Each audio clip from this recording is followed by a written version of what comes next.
Hey guys, on my January 26th DVD update, where I talk about all the DVDs and Blu-rays I've gotten over the last 2 weeks or so. Now, I have some really cool ones to talk about in this update. Now, the first one from Disney is the Diamond Edition Blu-ray DVD digital copy version of Peter Pan. This is the original Peter Pan.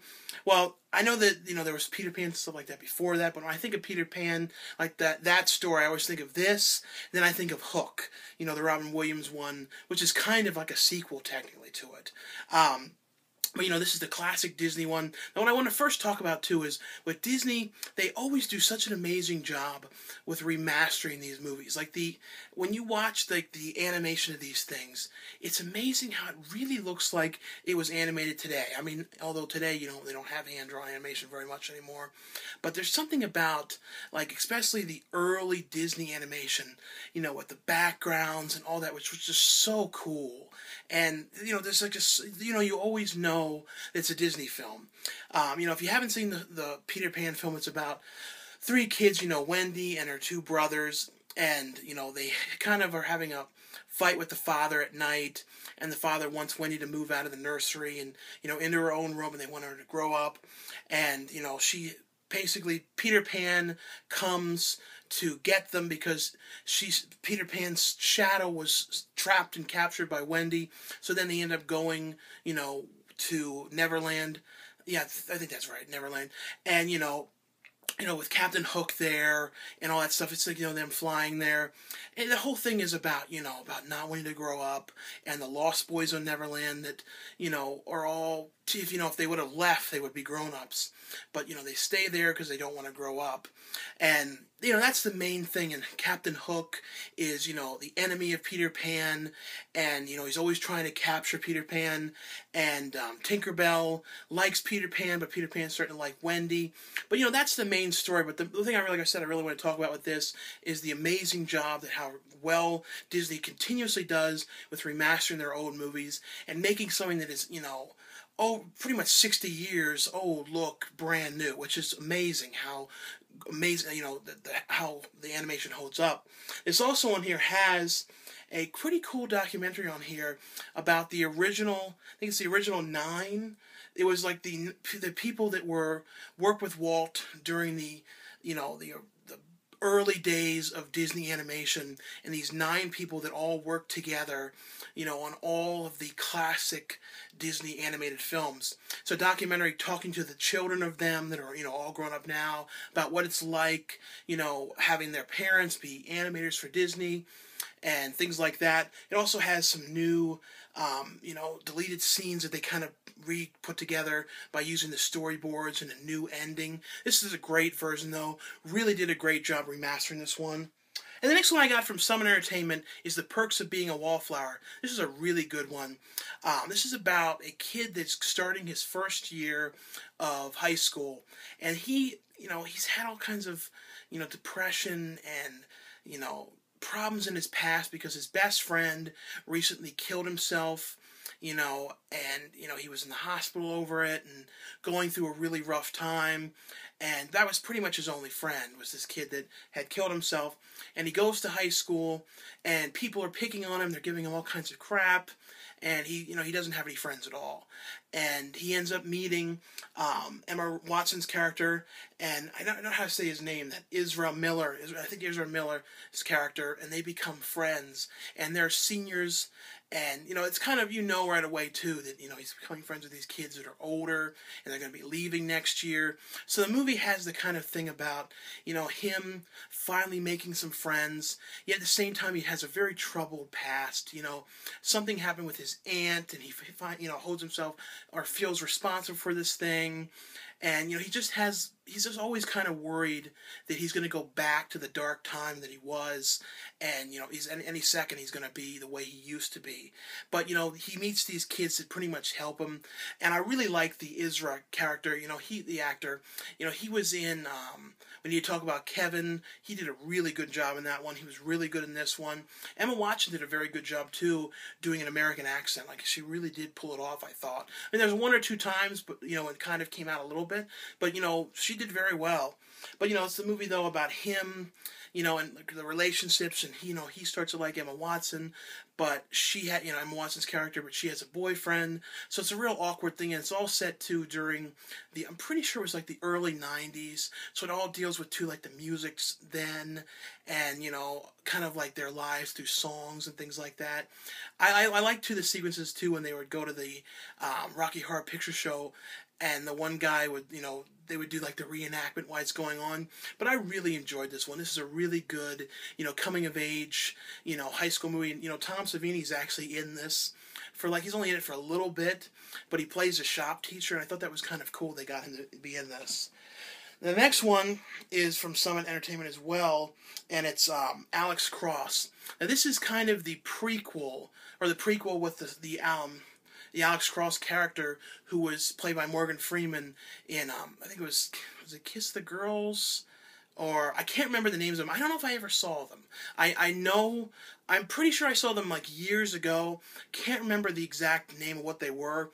But this is like the same character, but a prequel, like a younger version of him, played by Tyler Perry. I will say, Tyler Perry, this is like one of like only maybe 4 movies that he's been in that he hasn't directed. I think he was in the Star Trek film in a small part. But, I really like him as an actor. I mean, there's a couple times though you kind of think of him as Medea, and you kind of get that image of him as Medea sort of stuck in your head a little bit. Like, I know there was a couple times I thought it would be kind of funny, and I know it wouldn't fit at all. I thought it was just funny if they had like him as Medea just sort of like as a background extra, just sort of like there. I don't know why. I just thought it was kind of be funny, but it's basically him, and he's a detective, and there's a serial killer, and it's played by, I'm pretty sure it's by Matthew Fox, and he's trying to find this guy, and all the kind of things that are going on with this serial killer and tracking him down, and it becomes very personal, and he's like basically messing with Tyler Perry and the other people in the force and things like that.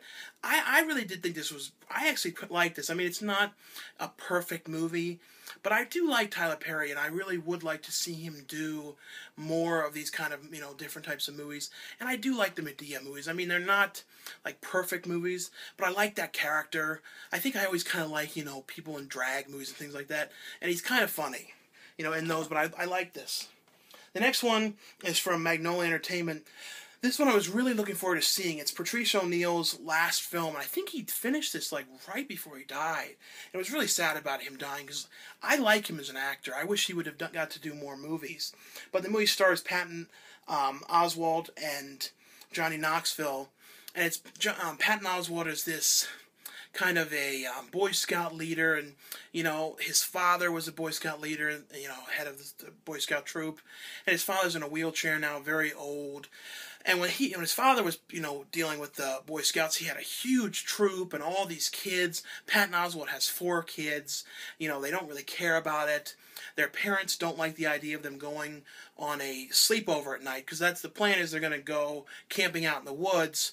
And they don't like the idea, so they're going to have to camp out in the church parking lot. And that's, it's only 2 miles away from where they live. And they don't want to do it. And they're all, basically the parents all come together and plan this sleepover at Johnny Knoxville's character's house, which is the brother of Patton Oswalt.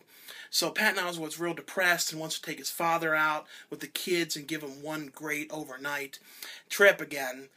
And, he ends up, the kids all go over to Johnny Knoxville's house, his brother's house, and they're all watching. Like, Johnny Knoxville's character has all these TVs everywhere, like TVs all over the place, and he's just, Patton Oswalt's character is seriously depressed about this, and ends up getting the kids to come with him. So he basically kidnaps the kids, takes them out into this restricted part of the land, restricted part of the campground. Because, it's a campground where they have, for trailers, and they have cabins, but they go off into the part that's, closed off.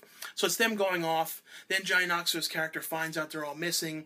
It's him coming after them with his, Patton Oswalt. Not with Patton Oswalt, with Patrice O'Neal, and trying to find him and track him down. And I don't know, I really like this. It kind of reminded me of like Bushwhacked.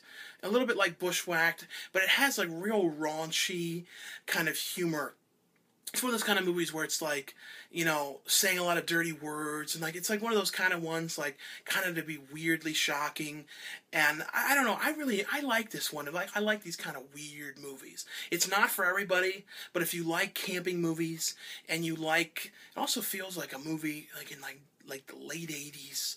But I said too, like Bushwhacked. If you like Bushwhacked and that kind of a movie, definitely check this one out.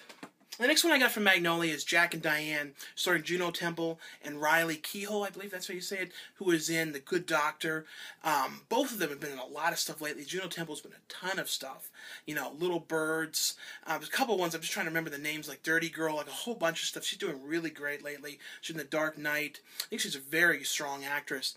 And this is about, she came over from, I think she's like lives in Paris. She came over to New York to visit her aunt for the summer, for a couple weeks during the summer, and she ends up meeting this girl, played by Riley Keough, and they kind of start this like relationship together, and there's not a ton that happens in this movie. It's mainly about these two falling in love and their relationship, and there's also throughout it there's these images of like hearts and organs kind of with like hair wrapping around it. It's one of those kind of things you don't really know exactly what the movie, what it all means, but it kind of makes sense. And it kind of, is categorized too, I saw on Best Buy, it's kind of put in the horror section, because there is some kind of horror elements to it, and kind of horror elements to the relationship, and, there's something going on too with Juno Temple's character,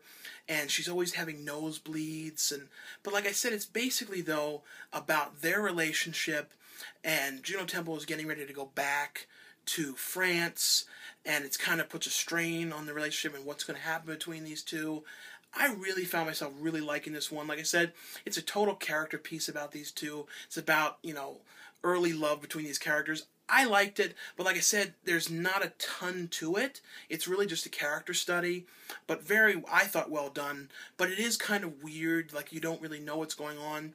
And I know they were originally going to make this movie years back with Ellen Page and the other girl from Juno, and then I think I got put on hold.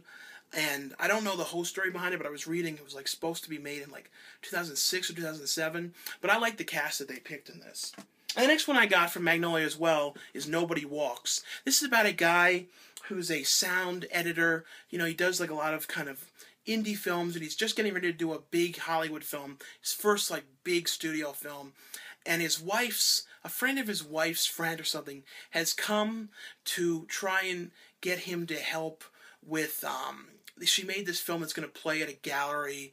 It's like kind of a thing with bugs and ants and all this kind of crazy arty black and white stuff. And she needs music and needs Foley effects, so she comes to try and get him to help her with it. And, he's going to do it for very little money. And it's basically, the movie is them trying to put this movie together. And the girl, though, is the kind of person that will do things to get people to do what they want. And that's kind of what's going on the whole time. And his wife, though, sees that, there's something going on with these two, doesn't like what's going on. It's another, though, character study, though, about, him putting this together, putting the movie together. I enjoyed it, though, but there's not a whole ton to say about it, but I thought it was very well done. I really liked John Krasinski. I never know how to say his name right, but I really liked him in this movie, because he's one of those kind of people, like, sometimes I like him in a movie. Like, there was one, I think, Just Married, that he was in. I didn't love that one. This was a very good one, though. And the next one I got from MPI is Yelling at the Sky. This was a pretty good one. It's about a girl who's, she lives in kind of not a great neighborhood, and she lives with her father and her mother. There's something the matter with the mother, and you don't really get into too much detail. The father, is a very abusive, drunk father, and, she's having all kinds of problems in, with the neighborhood. The kids are picking on her. The actress from Precious is in this as a bully, giving her all kinds of crap. And it's basically, about her and her life and, all the kinds of issues that are going on where she lives and things going on in school, and her kind of going down the bad path to try and, fit in, her life and the way things are, and dealing with her father, and, her mother who's, like I said, is sick, disappearing, for times on end, the sister that's running off, and, her dealing with all this pretty much on her own. And, it was another good character study piece. I like the actress from Precious in this one. The next one I got is from Millennium Entertainment. It's a Miley Cyrus film, So Undercover. This is kind of like Agent Cody Banks a little bit, but without like the spy, a lot of the spy kind of like gadgets and stuff. Miley Cyrus is a private investigator that works for her father, played by Mike O'Malley. I was glad to see Mike O'Malley in this. I always think of him from Guts. Guts. And she works for him. She ends up getting a call from the FBI, and it's basically, what's his name? Jeremy Piven's character from the FBI wants her to go undercover at a school, at a college, and spy on this, the one girl there, because, like, something's going on with her father, and, couldn't pick up on exactly what was going on with all that.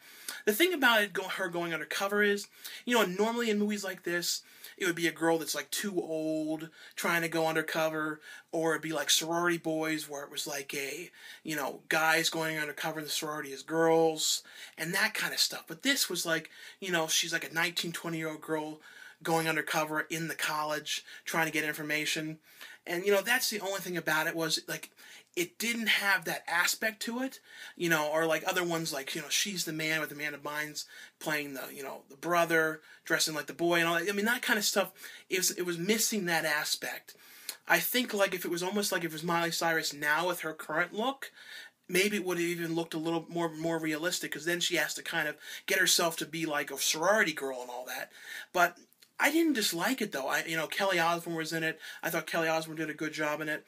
But that's mainly what it is her going undercover in the school and, spying on the one girl and trying to get to the bottom of what's going on.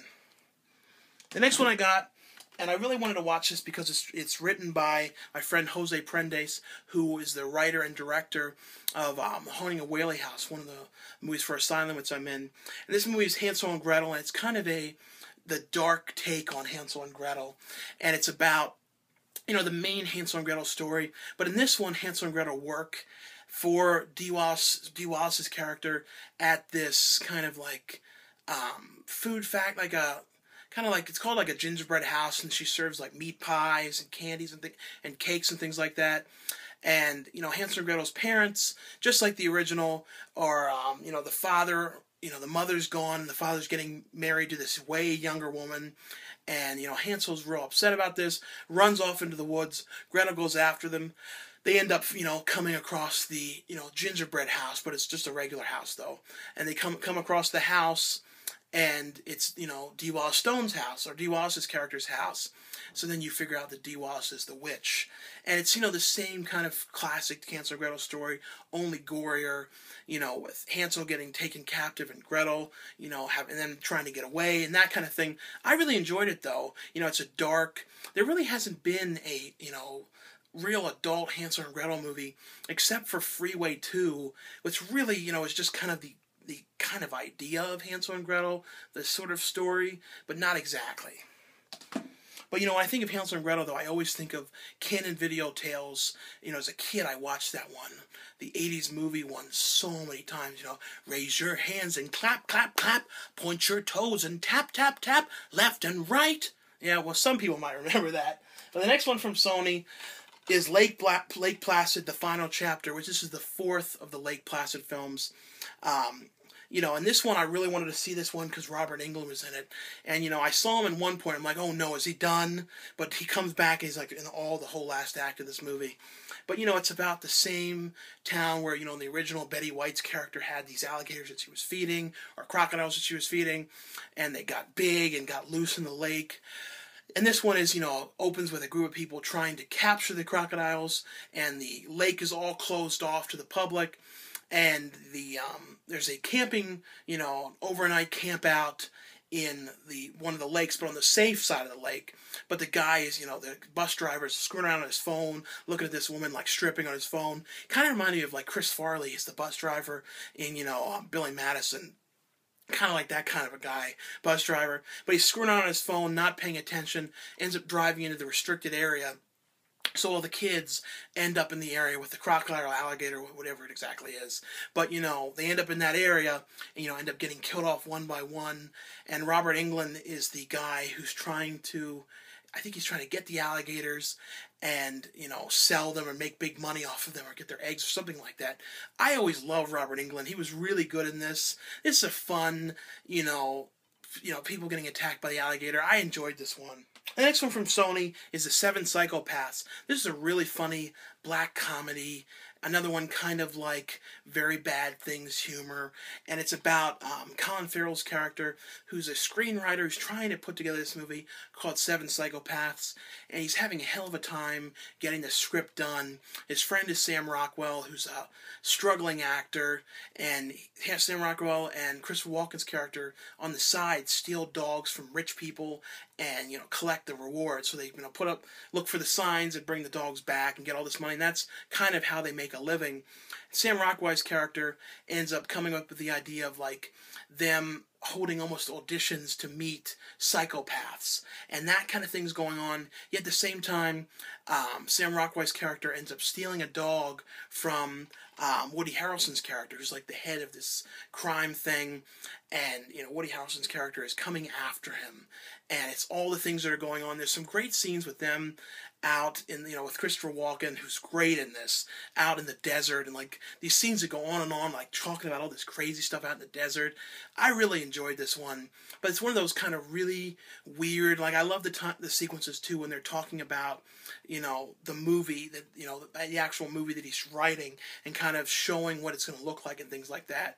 That was some really cool stuff. This is a really crazy black comedy, really enjoyed this one. And the next one is from IFC Films, and it's called Crow's Nest. This is a found footage movie, and it's a guy who just got a new video camera for his birthday, and him and his girlfriend and some friends are going out to, go camping, and, of course, though, they get in the car, and they're like, oh, you have the beer, where you have the beer in the back, and he's like, oh, no, the one friend's like, I found this place where you can get beer half price, but we got to go out of the way to get it, but it's like what? And they go out of the way to go to find this beer.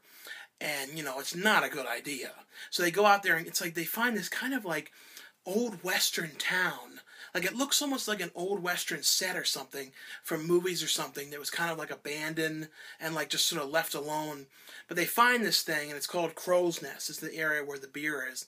But on the way they see these bones and remains, and I don't know what it is, and they're looking at it. They go to this ghost town, the guys get the beer, and they're talking about, when they're leaving, how scary it was. The girls that were there, going to the bathroom, end up seeing this young girl that looks like sickly, kind of traipsing around, and, basically, though, things go bad, and when they're leaving this area in the middle of nowhere, they end up seeing this big RV, and it equals to pretty bad things. And it's this RV and these people that are after them, and there's some really cool sequences of them hiding out in the woods with the camera, and this movie's a lot like Wrong Turn, kind of like Wrong Turn, only you don't see the people after them a whole lot, which I like. They don't, focus on their faces or show too much.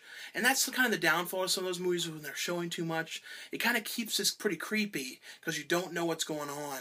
And it's them hiding out and trying to get away, but, they're out in the middle of nowhere. Really enjoyed this one.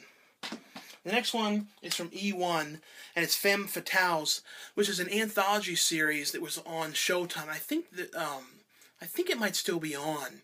It's kind of like Creepshow, a lot like, no, not like Creepshow, like Tales from the Crypt kind of style. And it's all about, females and like, are the main aspect of the stories. The one on here I really liked was the one with Jerry O'Connor's brother.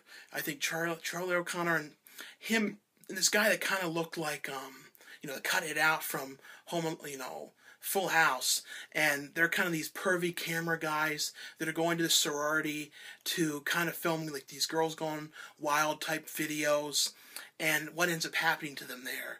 I don't know, I like this series. I was watching through a bunch of these. It's a fun, crazy, total, like I said, like Tales from the Crypt kind of thing. Some of these stories are horror, some of them are like crime kind of things, kind of like the Pop Comics. Really a cool series. And the next one I got from Green Apple is the Millennium Bug. Now this is kind of cool. I was watching this and I didn't know that the guy who was in Caesar and Otto, the Caesar and Otto films, was in this as the professor, like out there looking for these bugs and stuff.